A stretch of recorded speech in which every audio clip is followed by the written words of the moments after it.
Tidak bisa dibuka. Ya, Assalamualaikum warahmatullahi wabarakatuh. Perkenalkan, nama saya Muhammad Rizky dari kelompok 5 dan ada teman saya. Saya Muhammad Iqbal Zulkarnain dan ada lagi teman saya. Muhammad Aziz.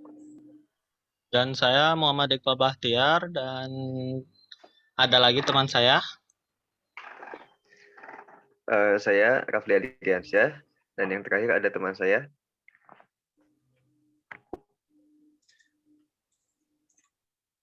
Oke, jadi di sini kita akan membahas tentang akurasi dan konsistensi. Nah, untuk pengertian dari akurasi akan dijelaskan oleh teman saya.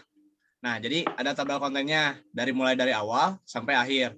Yang pertama ada pengertian akurasi dan konsistensi yang akan dibacakan oleh Iqbal Zulkarnain. Ya, di sini ada pengertian akurasi dan konsistensi. Yang pertama ada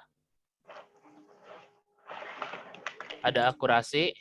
Akurasi adalah nilai yang tidak bias. Ini mengacu pada tingkatan ketepatan, yaitu pengukuran tentang antara nilai rata-rata dan nilai aktual dari sampel data. Proses pengukuran harus menggunakan statistika yang terkontrol. Jika tidak keakuratan, proses tidak berarti. ISO International Organization for Standardization dan ASTM American Society for Testing and Materials menggunakan ketepatan waktu untuk merangkul bias dan pengulangan untuk menghindari kebingungan penggunaan istilah. ASTM merekomendasikan bias digunakan hanya untuk mendeskripsikan kesalahan dari lokasi. Yang kedua ada konsistensi atau sistem database. Konsistensi ini atau kebenaran dalam sistem basis data mengacu pada persyaratan bahwa setiap transaksi basis data yang diberikan harus mengubah data yang terpengaruh hanya dengan cara yang diizinkan. Setiap data yang ditulis ke database harus valid menurut semua aturan yang ditentukan, termasuk batasan kaskade, pemicu, dan kombinasi apapun darinya. Ini tidak menjamin kebenaran transaksi dalam semua cara yang memungkinkan diinginkan oleh pemrogram aplikasi yang merupakan tanggung jawab dari kode tingkat aplikasi, tetapi hanya bahwa kesalahan program apapun tidak dapat mengakibatkan pelanggaran batasan basis yang ditentukan. Ya, terima kasih. Oke, yang selanjutnya akan dibacakan oleh saya, yaitu konsistensi sebagai jaminan ASAM. Nah, apa itu konsistensi sebagai jaminan ASAM? Jadi di sini adalah konsistensi adalah salah satu dari 4 jaminan yang mendefinisikan transaksi asid. Namun, terdapat ambiguitas yang signifikan tentang sifat jaminan ini. Ini didefinisikan secara berbeda sebagai, yang pertama ada jaminan bahwa setiap transaksi yang dimulai di masa depan harus melihat efek dari transaksi lain yang dilakukan di masa lalu. Untuk yang kedua, jaminan bahwa batasan database tidak dilanggar, terutama sekali transaksi dilakukan. Untuk yang ketiga, jaminan bahwa operasi dalam transaksi dilakukan secara akurat, benar, dan valid, sehubungan dengan semantik aplikasi. Nah, jadi karena berbagai definisi ini tidak saling eksklusif, dikemungkinkan untuk merancang sistem yang menjamin konsistensi dalam setiap artian kata, seperti yang dilakukan oleh kebanyakan sistem manajemen basis data relasional dan yang umum digunakan untuk saat ini. Oke, yang selanjutnya akan dibacakan oleh teman saya. Konsistensi sebagai trade-off camp. Teorema camp didasarkan pada 3 trade-off. Salah satunya adalah konsistensi atom.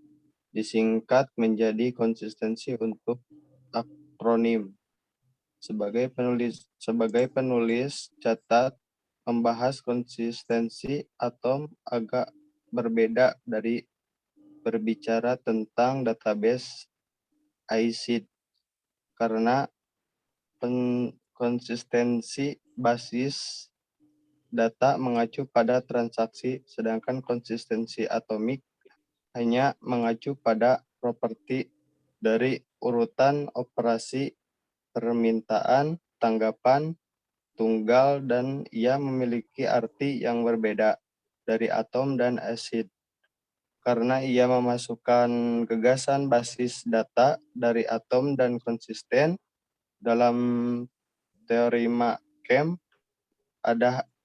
Anda hanya dapat memiliki 2 dari 3 properti berikut: konsistensi, ketersediaan, atau toleransi partisi. Oleh karena itu, konsistensi mungkin harus ditukar dalam beberapa sistem database. Dan untuk langkah-langkah akan dibacakan oleh teman saya. Selanjutnya, langkah untuk mendapatkan tingkat akurasi terbaik. Yaitu 1. Terima semua data yang terkumpul. Tetapkan apa saja penyebab khususnya dan periksa data yang diterima selanjutnya. Lalu yang kedua, lakukan pencatatan data di setiap waktu kejadian. Yang ketiga, hindari pembulatan data. Ini dapat menciptakan masalah resolusi. Dan yang keempat, catat sebanyak mungkin detail di sekitar Anda secara mudah dan hati-hati. Yang terakhir, verifikasi alat ukur sehingga akurat. Selanjutnya akan dibacakan oleh teman saya.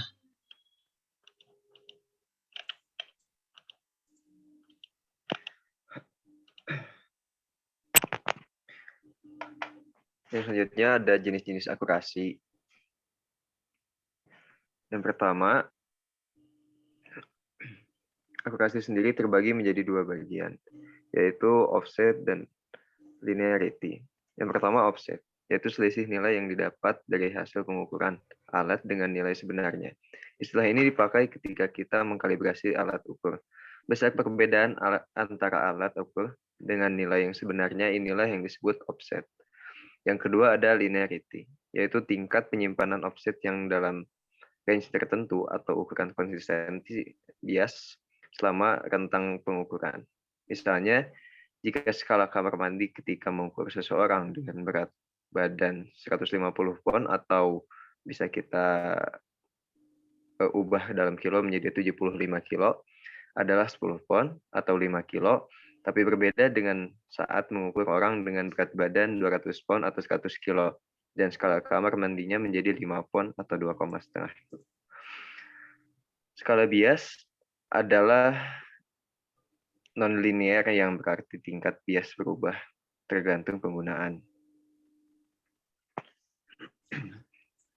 Jadi mungkin hanya itu yang bisa kami tampilkan. Jadi untuk pengertiannya adalah yang pertama ada pengertian akurasi dan konsistensi. Untuk yang kedua ada konsistensi sebagai jaminan asam. Yang ketiga konsistensi sebagai trade-off cap. Dan yang keempat langkah untuk mendapatkan tingkat akurasi terbaik.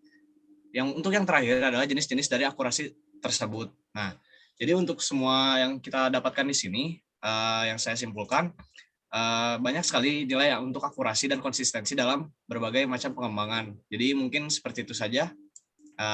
Kami pamit undur diri. Wassalamualaikum warahmatullahi wabarakatuh.